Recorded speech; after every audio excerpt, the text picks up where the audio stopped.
Where do trade compliance risks show up during mergers and acquisitions? It's often embedded in the little things. So it's classification errors, it's origin issues, it's export controls issues. So it's, that's where we see a lot of the challenges in the process.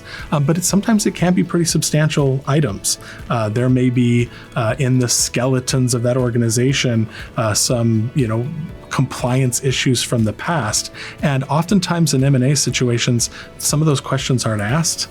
And so you find out about it after the fact. And so those risks can kind of show up and be a little bit unnerving because you assume all the liability in a merger and acquisition. Whoever is buying that company is taking on all the responsibility of their previous sins. And so it's, they show up. These issues do show up. They may be small issues, but they could be buried in the process and be systematic. So they've been going on for a long time. So why would those risks sometimes be missed during the deal process? Well, one risk issue is that trade compliance often isn't involved.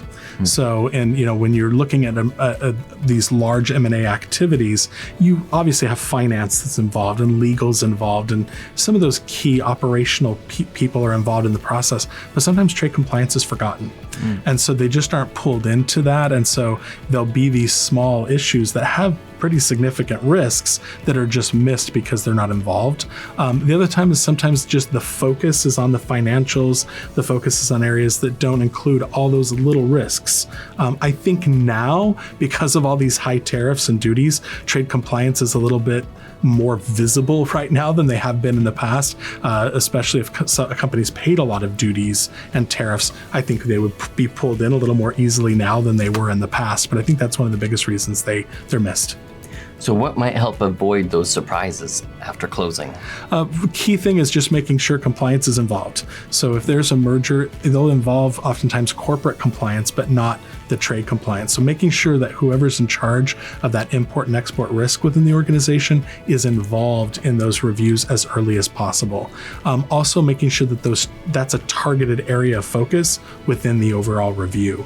I've pushed for that at the organizations I've been with at previously, and in a lot of my consulting endeavors was encouraging them to ensure that they're included on the list and as early as possible.